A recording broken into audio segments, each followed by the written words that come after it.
ऐसे तो डेवलपमेंट बहुत सारे होते हैं, पॉलिटिकल डेवलपमेंट भी होता है, सोशल डेवलपमेंट भी होता है, लेकिन अपन लोगों को इस वाले चैप्टर में जो पढ़ना है ना, इस वाले चैप्टर में अपन को एक चीज पढ़नी है कि एक तो ह्यूमन डेवलपमेंट कैसे होता है और एक इकोनॉमिक डेवलपमेंट कैसे होता है, या फिर इकोनॉमिक डेवलपमेंट किस तरीके से किया जा सकता है।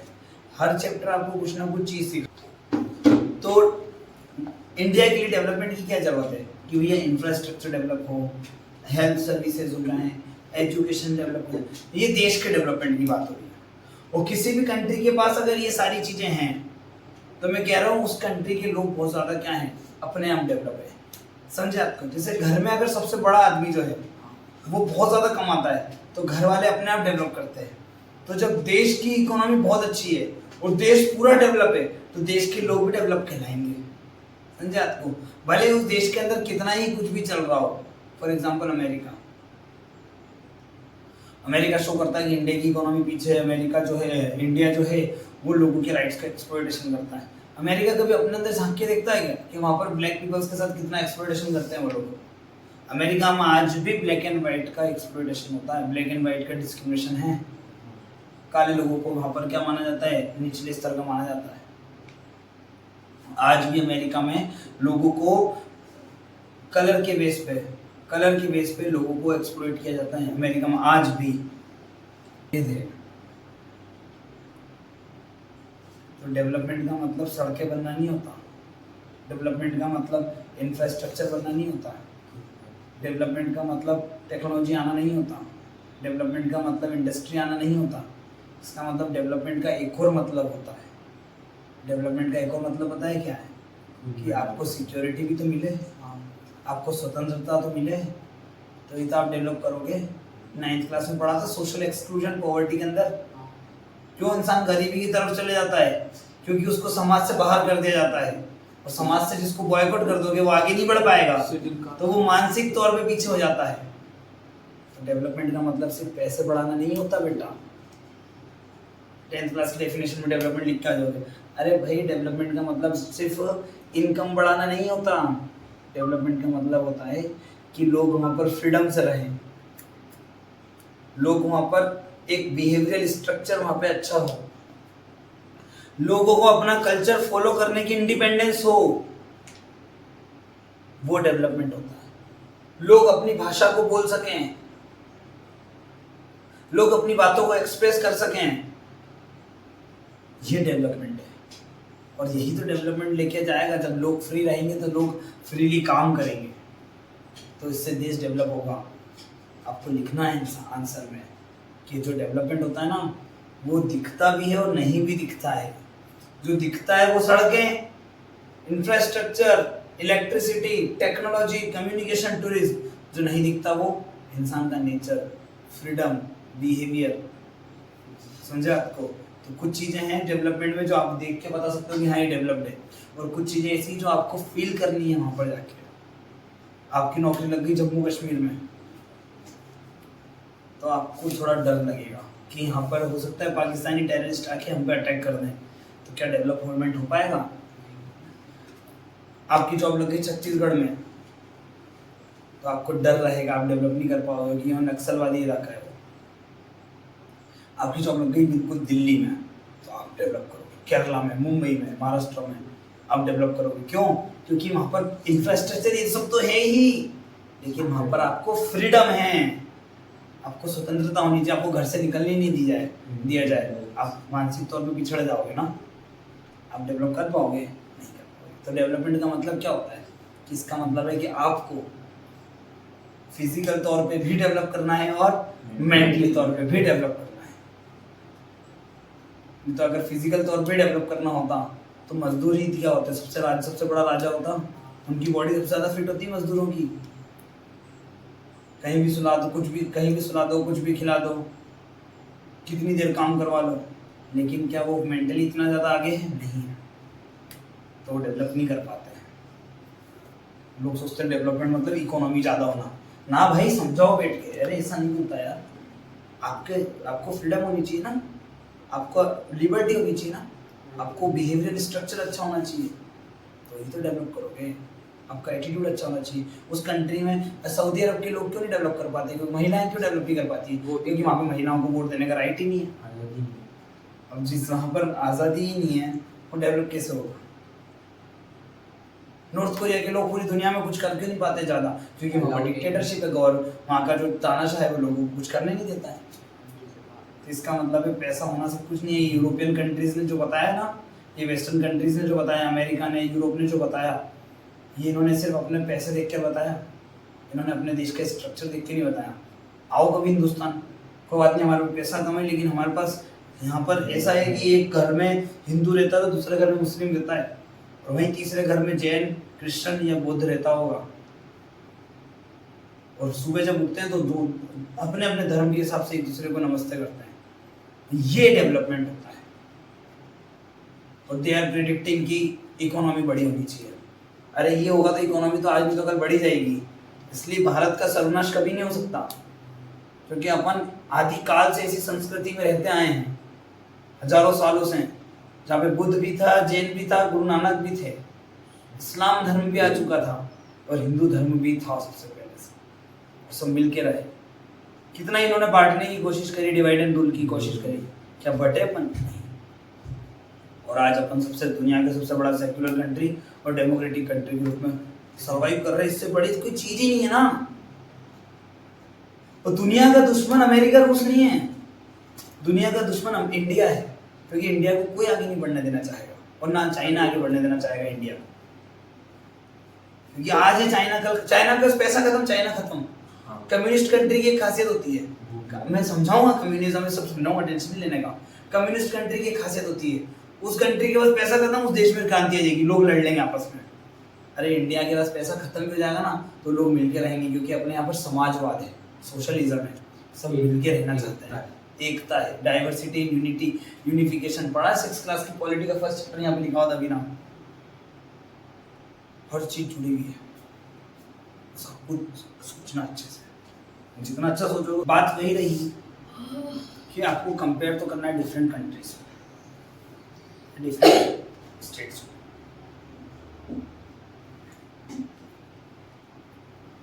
आप ये बात मानिए कि इंडिया की इकोनॉमी बहुत अच्छी है, ये बात आपको माननी पड़ेगी, क्योंकि यहां से दो चीजें निकल के आती हैं।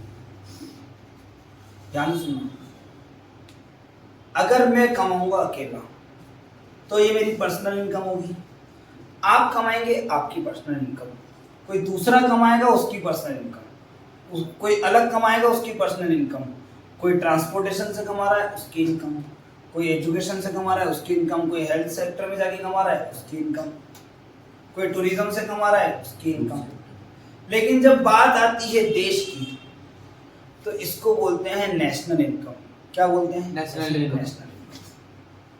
कि टोटल देश के लोगों ने एक साल में इतना कमाया।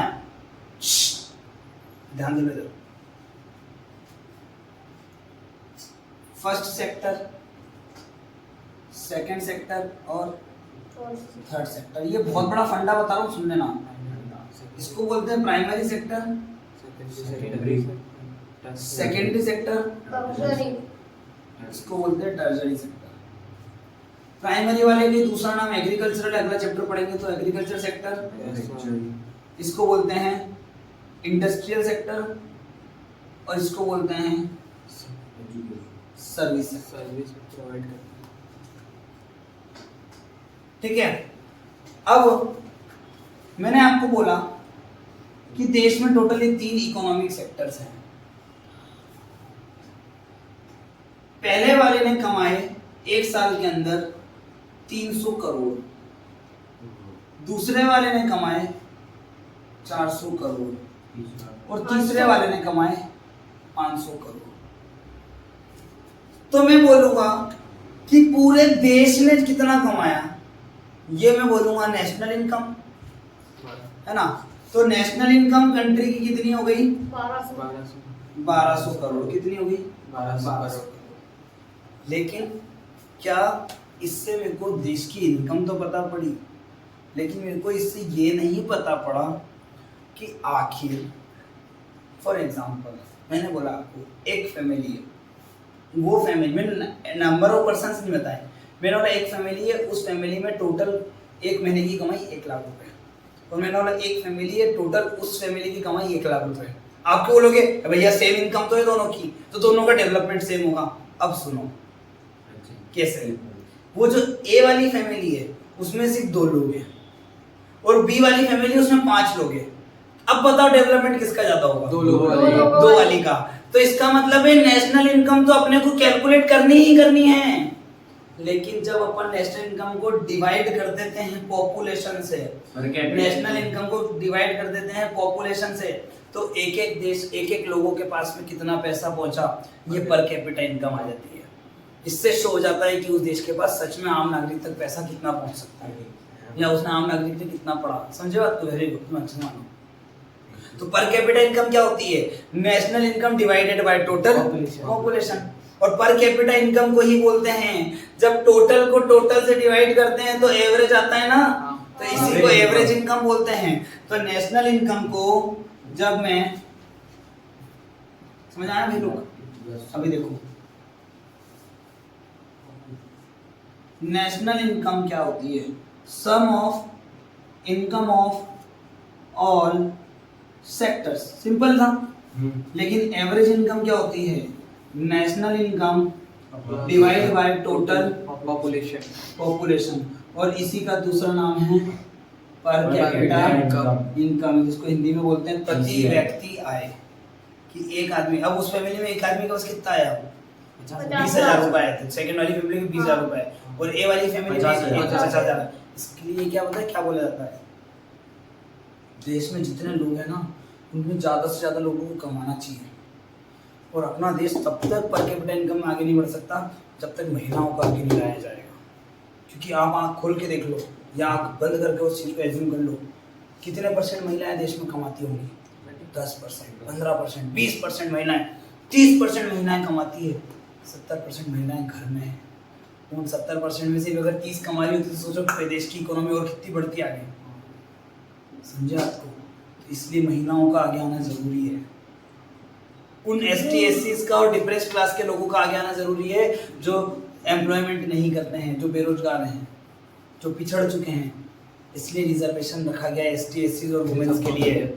लोग बोलते रिजर्वेशन खराब है, हम बोलते रिजर्वेशन बिल्कुल सही है, क्योंकि हम तो खुद OBC के ST SC का रिजर्वेशन 110% सही है।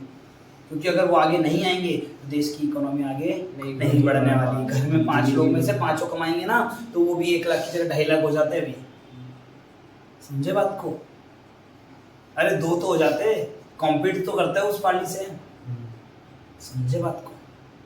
तो इसका मतलब है देश के अंदर लोगों को ज्यादा से ज्यादा क्या होना चाहिए? एम्प्लॉयड होना चाहिए। समझे बात को? और वो एम्प्लॉयमेंट लीगल होना चाहिए। चोरी ऐसा नहीं आपने बोला एम्प्लॉयमेंट होना चाहिए, भैया आज मैं 20,000 की चोरी करी, कल 10 की करूँगा, ये मेरी इनकम। लीगल एम्प्लॉयमेंट होना चाहिए, इलीगल एम्प्लॉयमेंट नहीं, गलत काम नहीं करना है। समझे बात को? तो नेशनल इनकम क्या होता है समझ में आया? एवरेज इनकम क्या होता है समझ में आया? एवरेज इनकम का दूसरा नाम क्या है? Per capita income. India national income में तो आगे है, लेकिन जैसे ही रखते हैं ना पॉपुलेशन को नीचे, धड़ल्ले से नीचे आ जाता है। पॉपुलेशन 140 करोड़, कमाते खूब हैं, लेकिन जैसे पॉपुलेशन से डिवाइड किया कितने नीचे? क्योंकि इनवर्स रिलेशन चलता है ना, नीचे ज्यादा होगा तो ऊपर अपना इनकम। इसी के बेस पे, इनकम के बेस पे वर्ल्ड बैंक ने, सुन लो एक चीज और, वर्ल्ड बैंक ने कंट्रीज को 3 पार्ट में डिवाइड किया। कितने पार्ट में? 3 पार्ट में सेक्टर्स। पहले इतने बेस पे वर्ल्ड बैंक ने कहा क्या? वर्ल्ड बैंक कहता है कि कंट्रीज को इनकम के बेस पे अगर अपन डिवाइड करें तो 3 कंट्री होती है। यहाँ पर ध्यान दे लेंगे आप लोग। पहला है डेवलप्ड कंट्रीज, डेवलपिंग कंट्रीज और पुअर कंट्रीज। इसमें अफ्रीका वगैरह आएंगे, है ना?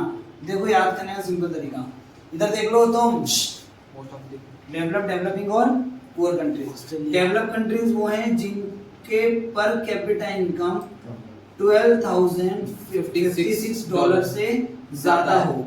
डेवलप कंट्रीज कौन से होते हैं? जिनकी per capita income 12,000 per capita income is more than $12,056।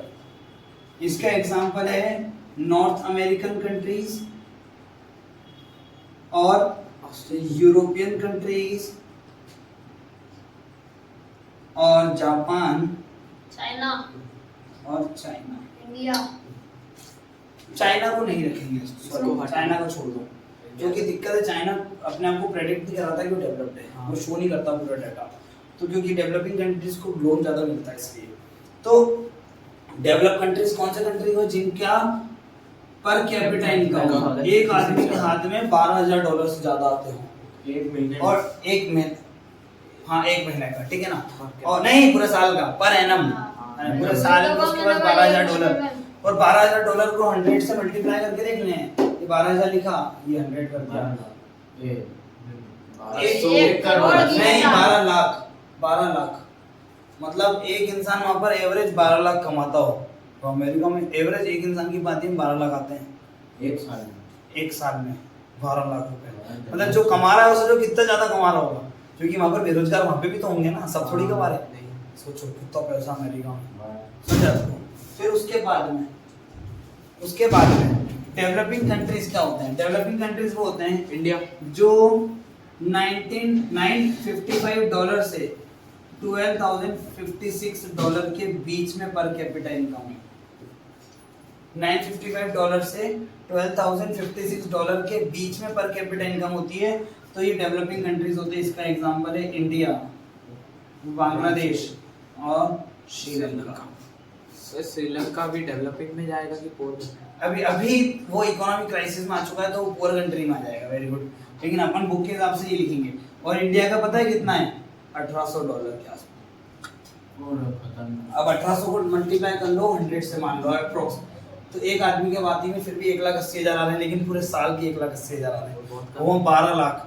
और यहाँ 1,80,000 मान लो 2 लाख, 2 लाख, वो 6 गुना ज्यादा अमेरिका में पाती आता है, और अपने पॉपुलेशन इतनी ज्यादा है, इसलिए फोन मेरा बंद करो फोन, ठीक है ना। और ये होता है लेस देन $955।